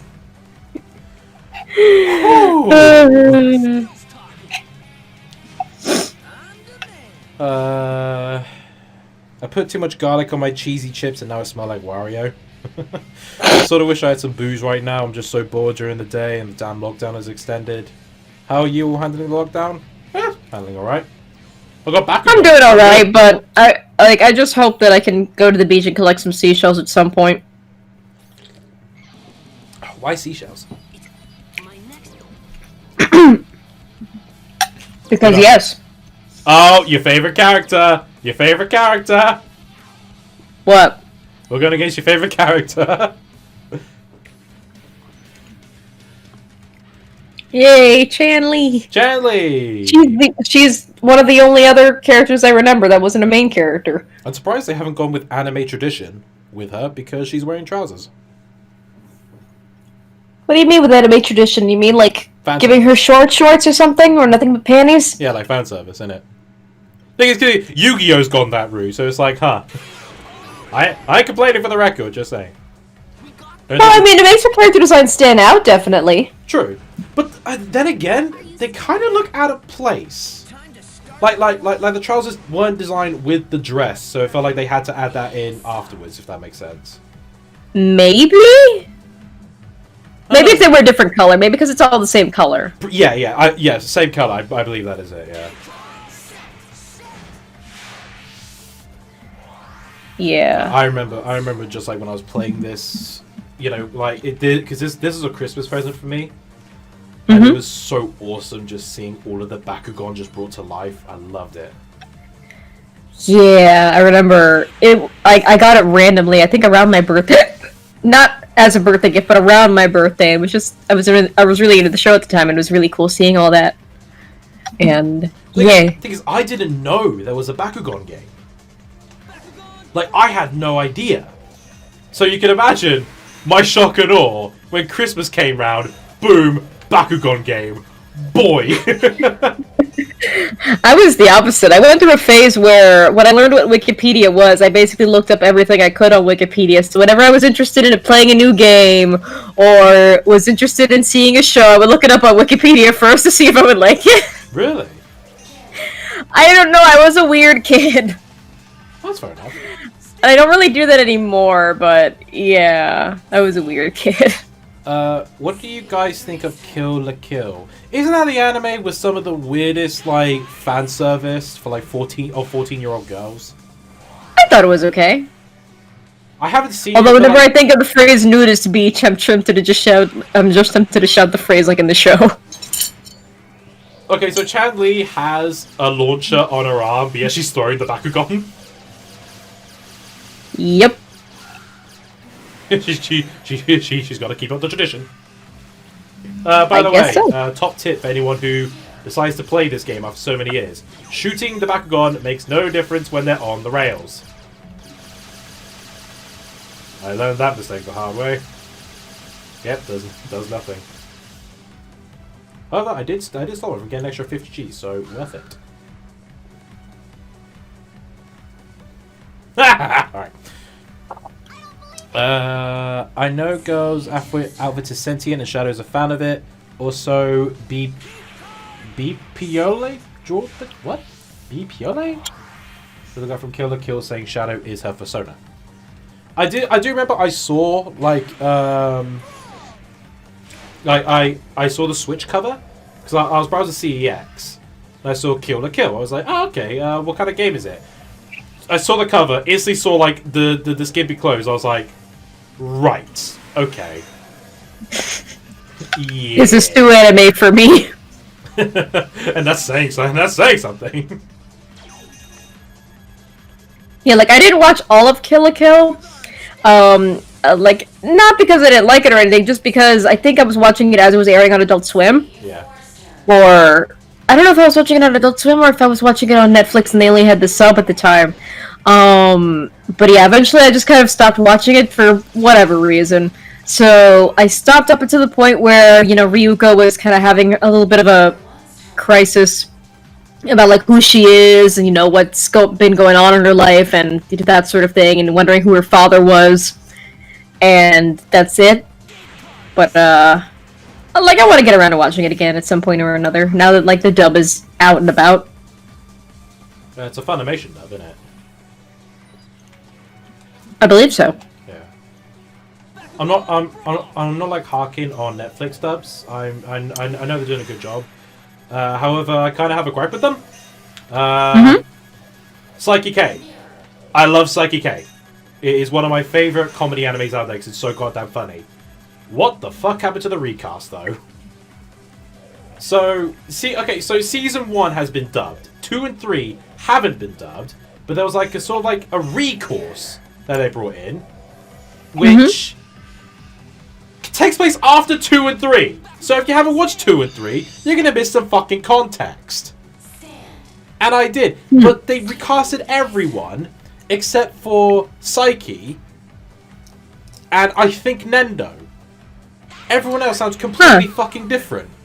And like it's obvious that they're trying to put on the voices of the Funi cast. And like there's nothing wrong with that.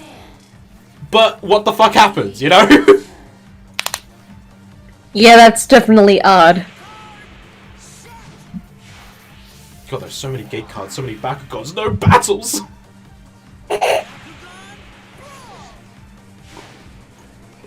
I ain't gonna shoot Dan.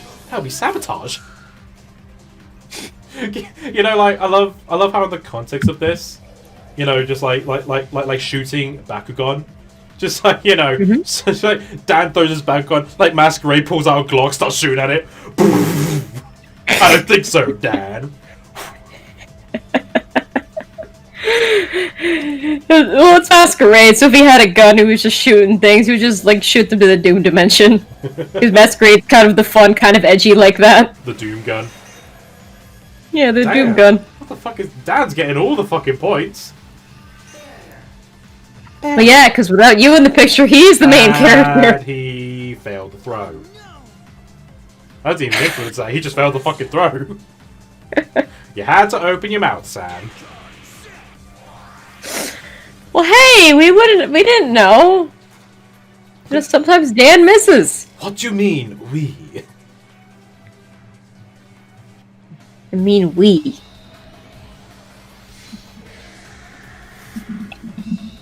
I don't know. I still love seeing these Bakugan in just a third dimension.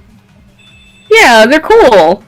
It's like why I love Yu-Gi-Oh! You know, the plot may be shit, but realistically, you're not there for the plot. You're there because you want to see your Bakugan in 3D, and boy, is it ever awesome.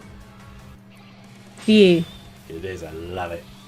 So fun. I still want to pet Leonidas. I think his horn will get in the way. I don't know, I just still want to pet him. So, okay, I'm just gonna do a little complaint here. This trigger, I hate the shooting game because, I swear the reticle has a mind of its own sometimes. Because if you don't aim at something, or if your target goes away, it will automatically aim at something else. And your opponent will sometimes shoot your target, which will have another attribute go on, and you will lose your combo. When Tommy I don't really remember doing this one that much. When Tommy gets to 1,000 subs, you got to do a real life game of Bakugan with someone. I would love to do that. Thing is, I only have a Darkest Dragonoid. I don't have any other Bakugan. I'll need to, you know, I need to get cards and all that shit. Not only that, but you know, I've got to find someone who actually wants to play with me. And I'm assuming what I think I would do if I was skilled enough with like molding plastic and things is that I would take like a Darkest Dragonoid and try to turn it into a Leonidas. Well, but that's only if I was good at like working with plastic and resin and shit. Yeah, you'd also need to do a lot of cutting into that Drago. Yeah. Oh, is that Leonidas, best dragon boy. Oh shit, it is my gate What? card as well. Fuck that. I don't even remember placing that gate card down, but alright. This is Leonidas' best dragon boy. So he doesn't know who he is or what he is. He's just a big old dragon. You are not going to get the upper hand on me, Tentaclear. You may get the upper hand on me, Tentaclear. Ah, fuck. Please tell me it's a power battle. I always found Tentaclear kind of weird, just because, you know, it's just a giant eye with some fuzz around it, like a goddamn peacock, where everything else is like a lion, or a dragon, or a lizard, or a centipede, or a dinosaur. So I just found Tentaclear kind of to be the odd one out. I mean, you know, there was one, though, there was actually a worm, so, you know. No, wasn't that one a snake? No. The Centipoid, and then there's another one, which is like, which has less sort of folds, if that makes sense. Like the Centipoid opens up one on one end and it opens up thrice on the other end, where the other one is twice on one end, one on the other, and it looks like an earthworm. I don't think I've seen that one. Poke sword into giant eyeball. That would be the obvious solution, wouldn't it? Yeah. Or just have some pepper. Throw pepper at it. Boop. Ah! Or get onions. Start chopping onions. What's this? Oh, okay, they're talking about Inuyasha and stuff like that. Well, someone thinks Burnout is a LARP outside my window.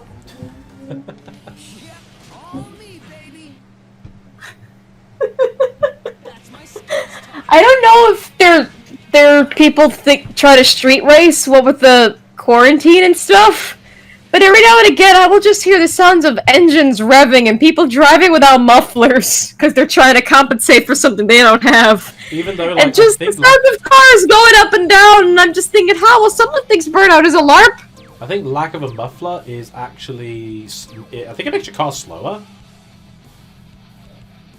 No, I think all a muffler does is that it makes your engine not as loud. Right, so me and Dad against Bruno and Marucho. It's almost time for the next game. So against the friends that he dissed earlier, just to take your side. Just to, you know, we're gonna team up against you just to prove a point. Dad's with him. Fuck. You know what I think, Marucho? I think Dan's being an ass, and we gotta team up against him to, you know, just show him how much of an ass he's being. So what you don't know is that like there's like a plot B going on where Dan is just being a massive dickhead to everyone. It's like, playing against you guys ain't no fun anymore. All of you know what you're doing. All of you have too much experience. You know what? I'm just gonna fight a newbie and take them under my wing, and that way they'll appreciate me. Unlike you, assholes! Tell me imagine Dad doing that where it's like, you guys suck, I want someone else. This new kid will do. What would Drago say is the question? He probably have some questions, but at the end of the day, I don't think he'll care. I mean, look. He and Dad already fought once, and Drago got sent into. And Drago had to be fished out of a fucking river. Yeah, even tried talking to fish at one point. Yes, that actually happened. He fucking like a fish went and poked him. He's like, "Excuse me, do you know how to get to the surface?" The fish just looks at him. He's like, "Well, I'm sorry then." How did he not get eaten by a fish? Is my question. He's plastic, so and you know fish don't have teeth, so. Fish can be stupid. Fish can be stupid. Well, maybe they tried to eat him off screen, because we're too busy focusing on Dan and his, you know, prepubescent problems. I don't fucking know. Just Drago will be like, Dad, I feel like you should appreciate the friends that you have. I mean, just because you can't win against them anymore doesn't mean shit. They're still your friends at the end of the day. Well, fuck you, Drago, I'm bored! I'm gonna send you back into the river! No, Dad, no! I just remember the feud happened because Dan wasn't taking the Doom dimension too seriously. Yeah, because one of Dan's flaws is that he doesn't really take anything seriously. Well, he was way too cocky, and like he was thinking Drago was holding him back by not letting him do what he wanted and shit. Yeah. Which, like, you know, the moment Dan lost Drago, he was getting his ass handed to him. Yeah. But he sort of realized, I kind of need Drago. Yep. Which, like, and that's how their friendship started. Which, like, even Drago was resenting, where he's like, yeah, I guess I was a bit of a dickhead. I'm sorry, Dan. And then suddenly he hears Dan's voice, like, Daniel!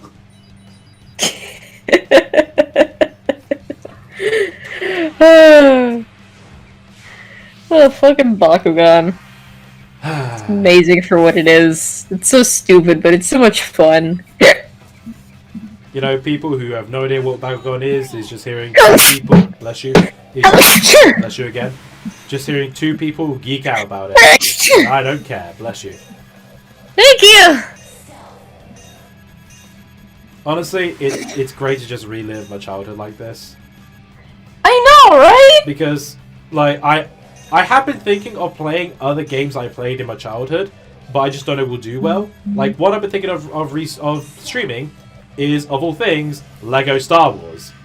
Before anyone disses me, I like Lego Star Wars, alright? No one's dissing you. I said before anyone does.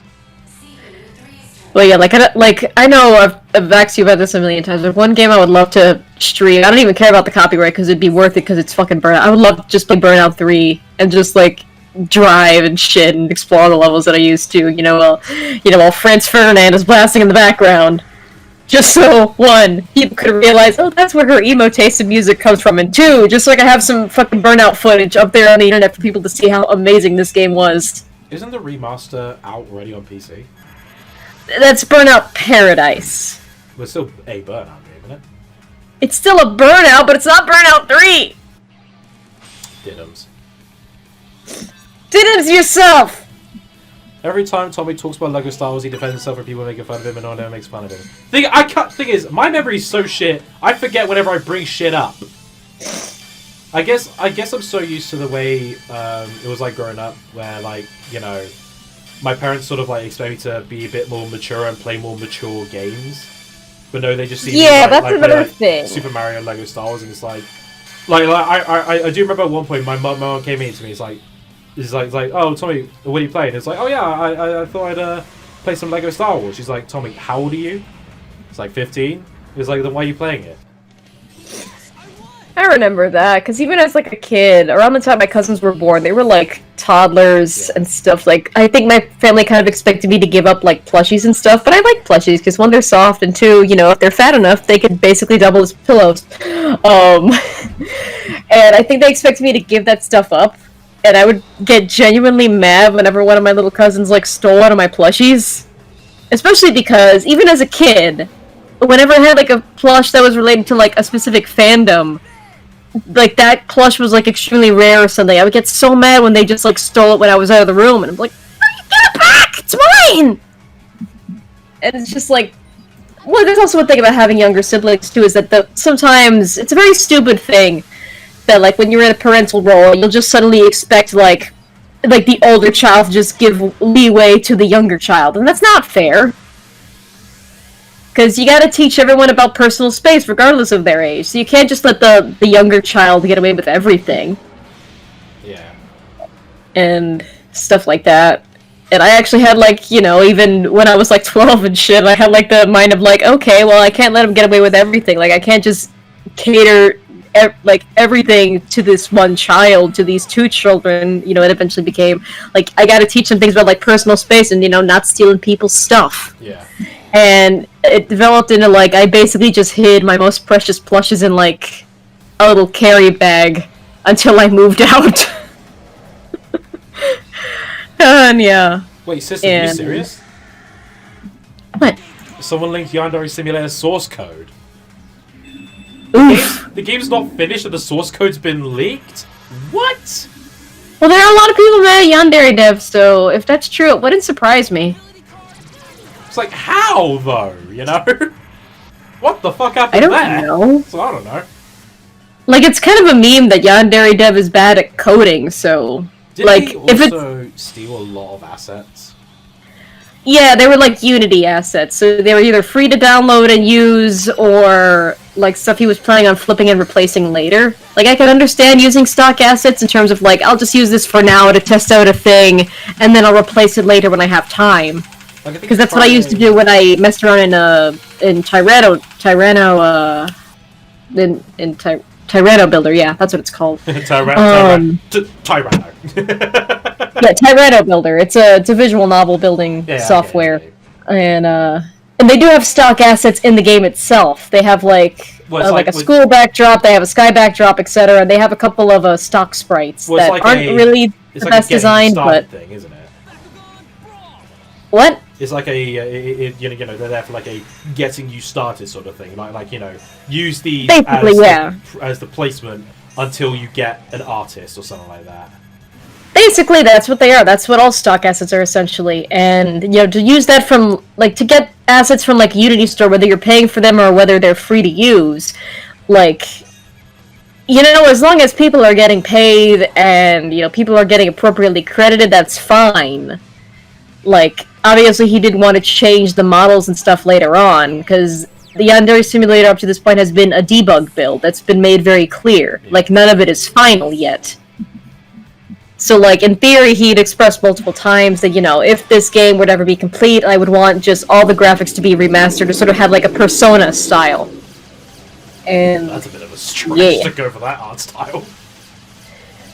Yeah, it's, you know, 6 years, man. Like, I'm not one to talk because I've been developing a story for basically over 10 years now. And, like, I'm only starting to really work on it and trying to get stuff out. And, you know, development is really hard sometimes. So I don't fault him for that. It's just his other behaviors that are very fishy. Just saying, Dust. Well, yeah, with Dust, too. Like, Dust took a while to come out, but eventually it did come out, is the thing. Made by one guy. He had no idea how to code. Yeah. Just saying. I know. I'm not saying anything bad against Dust. I'm not saying anything bad against Dust by not mentioning it either, but like even that's brought up as an example. Like Dust was made by one dude, and it took like 3 years or so. I don't know. But eventually, it did come out, and it wasn't in like debug mode limbo forever. I don't know if you actually saw it or not, but do you remember when Mighty Number 9 came out? Yeah. Someone compared the Dust and Mighty Number 9 trailers, and the title was $40,000 versus $4 million. Yep. And it's like, you know, Mighty Number 9 was crowdfunded. Dust wasn't crowdfunded. That was out of his pocket. And it's a better game than Mighty Number 9. Like, what happened there? You know? I know I'm bringing up like a dead horse and shit, but just how do you fuck up that much when you have $4 million? You know what I mean? Beating a dead horse, he says. You'd take any excuse to mention Dust in casual conversation. No. I mean beating the dead horse that is Mighty Number 9. Because, like, you know, anyone who's anybody's chat shit about it already. But you'd still take any opportunity to bring up Dust in casual conversation. 17,000 lines of code in one file that's meant to load every 16 minutes. No wonder this game is so laggy. Not 16 minutes, 16 milliseconds! Fucking hell! Christ. Oof! Big oof. Yeah, like, I have no idea how to code. I barely even remember how to code in Tyranno Builder sometimes. Sometimes I will get it perfectly, and sometimes I can't get a simple, a simple, choice thing to work properly. Yeah. Like, I suck at coding. The only other thing that I managed to code no longer exists because it was an RPG Maker save file on the PS2 that I deleted to get more space because that was the only memory card I had at the time. But yeah, you know, that stuff makes your game laggy, and just thinking about it makes my soul hurt. Yeah, and I still need to... Like, that'll probably murder an older computer. Yeah. instead of asking, can I run Crysis, can I run Yandere Simulator? Like, you know, there's a saying that you can make Doom run on a toaster. People have made the original Doom run on a fucking calculator. Yeah, it's like the Texas Instruments calculators, yeah. Like, you know, can Doom run on a toaster? Can Doom run on a calculator? Can Yandere Simulator run your device? It might murder your computer. At what point do you just say, fuck it, and mod an old Hitman game? Good question. You know, you could, in theory. And there's also a Yandere Simulator mod that is arguably better than the actual Yandere Simulator. And there have been people who have suggested to the modder, why don't you make this a game instead? Like, why don't you make it its own thing? Yeah. And stuff like that. So, Yandere Simulator is kind of weird, in a way. It's one of those where development hell has definitely taken a toll on its creator, but the creator, in my opinion, as the sort of hobby psychologist that I am, seems so devoted to just making this idea in fear of someone else will steal it if he doesn't do it himself. Yeah. But even then, you've got to draw that line as a creator, regardless of your medium, whether you're trying to write a book, or make a movie, or animate something. You have to draw the line of, okay, if this project is taking too much out of me, financially, mentally, emotionally, physically, etc., when do I stop?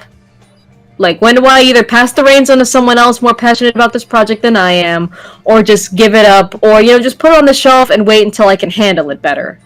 Yeah. You know? Thanks for shopping. And, like, even if you are totally passionate about your project and you know you want to make it a thing, you need to give yourself breaks and manage your time appropriately. Like, I'm not always at the computer all day writing or drawing or whatever, because eventually that also gets exhausting, and I have shit to do. That's not writing and drawing and doing whatever. But then again, I honestly don't know what the hell is going on with Yano. I mean, like, I'm subscribed to the guy. I don't watch his stuff, but the amount of times I get recommended is like, you know, brand new Yandere Dev update video. It's like, Christ, what the fuck now? You know? Yeah. It's like at what point do you just not like at this point you're tickling our bollocks? Just tell us when it's coming out, or just say, you know, I'm messing with you guys. I don't even know what's happening with this game at this point. It's like, new features, cool, release date. How about you focus on finishing the game first before adding in everything else that you probably can't do? Yeah, that's another thing. He certainly comes up as a perfectionist, and I can relate to that because I'm a perfectionist as well, but I've also come to the conclusion that, you know, things can only ever be so perfect. Like, everything can always use some improvement here and there. I honestly feel like his biggest problem, I feel like YouTube may have affected his release of the game. That too. Where like, when you're putting everything out there, yeah, it definitely takes a toll on you sometimes. Yeah, well, it's like, you know, because YouTubers have played it, everyone's now talking about it. So, of course, you know, expectations gonna be a bit high now because people are kind of expecting this game to be out sooner. Like, you know, they're expecting it to, oh my god, this game is gonna be the best thing ever because Markiplier and PewDiePie, they're playing it. Like, it's gotta be good. And, you know, unfortunately, he can't live up to that hype. Yeah. Like, I feel, you know, when a YouTuber plays your game, it's both a blessing and a curse. Yeah, definitely. It's sort of like, sure, it's like free publicity and, you know, promotion, but then it also puts pressure on you like, oh shit, I gotta get this project out ASAP, or I gotta get this feature done, or that feature done, or, you know, the question of where's Osana has been raised over, like, the past 3 years especially. And, you know, like, that's something I certainly worry about myself because I'm trying to work on the Patreon for my project, and trying to get recording done for said project is also going to be somewhat of a hellish circumstance, especially because I have to do auditions. Oh my god, I have to do auditions, and that scares me. And, you know, that sort of thing. But I'm also not the type to promote my project before it's I even have like a pilot done. Like, I want to get out a pilot before I keep talking about it and try to promote a Patreon for it and stuff. Like, hey, there's a thing. Support it blindly before anything is actually out yet. Yeah. Yeah. You know, you gotta kind of promote stuff when you have a decent build out already, in my opinion. But again, that's just my opinion. And also, game development is different from, like, podcast/book development, so I could be talking out my ass here. But yeah, he does seem... In terms of yandere dev, it seems like YouTube and just sort of the public expecting a game to be done by a certain time has definitely taken an effect on him. And if I were in his shoes, honestly, and I could not handle the time and pressure that game development takes, I would like find somebody who is as passionate about the project as I was and just pass the reins down to them if I literally could not take it anymore, because he seems like he's at that breaking point. Yeah. And like, it's not bad to have that breaking point. Some people just can't handle like developing things for like long periods of time, and sometimes they do need a little bit of extra help. But he also seems like he's stubborn and he kind of just wants to do it all by himself, but at the same time also can't handle it by himself. And you know, as a creator, you have to manage your mental health and stuff. Like, you can't just kill yourself for the sake of your art. But it's also the problem where it's like, I feel like that if he does get to the point where he has to cancel the game, like he probably, I'm pretty sure he probably feels like he's at the point where he probably can't cancel it, because if he does, then he's probably going to get a lot of fucking death threats for leaving people on high hopes, which, you know, I don't think he crowdfunded it, so it's not like he has a deadline to meet. He does have a Patreon, though. Does it? Okay. That's different kettle of fish, then. Yeah, so he didn't start like a Kickstarter. Like, a Kickstarter was always planned for like when the game had like a cake slice build. I don't know what the proper term is, but it's like a slice build of the game. Yeah. It's, you know, it's like close to done. This is what the final game could look like a demo like that, like a full-on demo, not a debug build, a demo. So he wasn't gonna start a Kickstarter or like a crowdfunding thing until there was that like actual factual demo out. So at least he's not screwed in that regard, because if he did start the Kickstarter like now, or like if he had a Kickstarter going on for like the past 3 years, I can understand people definitely being mad in that aspect. But he's only had the Patreon. You know, Patreon is either like per project or by like monthly. Yeah. I think his is monthly, and that's become one of his main sources of income. He also streams, which I think that's another source of his income. But he's basically been living on like the facade of a game, and I can understand people being mad about that.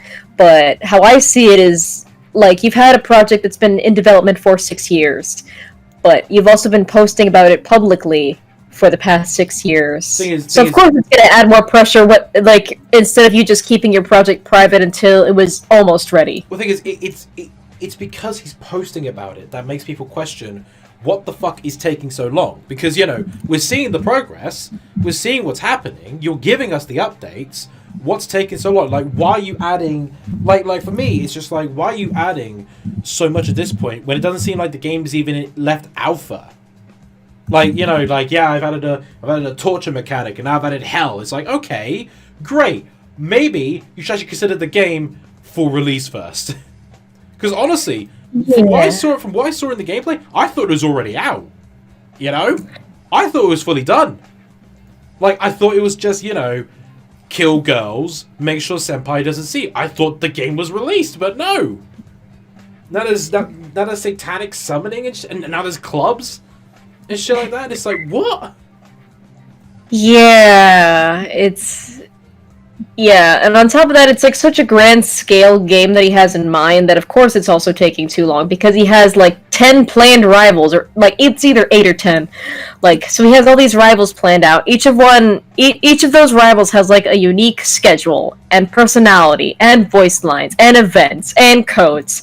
And so already he's kind of set himself up for a long development cycle because he wants the game to be so big and ambitious, versus starting out with something smaller. And he has apparently had past games that he's released in the past, but there were also, like, people saying that those games were buggy or not really good quality and that sort of thing. Yeah. And, yeah. So it's sort of the Duke Nukem Forever of, like, indie games, I guess. Yeah. Well, this has been a good chat, but unfortunately, I do need to end the stream. Yeah, because Dave's just kind of been staring at us like, hello, I'm right here! This is my game, assholes! Do you have anything you want to add before I end the stream? Nothing I can think of except that this was fun, and if I was good at molding plastic, I would definitely make a Leonidas, but I'm not good at molding plastic, so I'm just gonna be sad for an hour. Alright, well, this has been Bakugan Battle Brawlers on the Xbox 360. If you like what we've seen, you want to see more, be sure to let me know down below. I'm unsure about how popular this stream is, because I did try this for Starlink, so I will be doing a poll on my Twitter after this stream to see if you want more. If you don't want more, I have another game in the woodworks, ready just in case, but if you do want more, this will be every Friday. But, of course, the next stream will be in Mario plus Rabbids, where we gotta continue on in the Ghost Chasm, see what's going on there. And yeah, that's all I gotta say, really. Subscribe, see you later. Thank you guys so much for watching. She's Author Son, and I'm Sergeant Major Mario saying, ciao! Bye.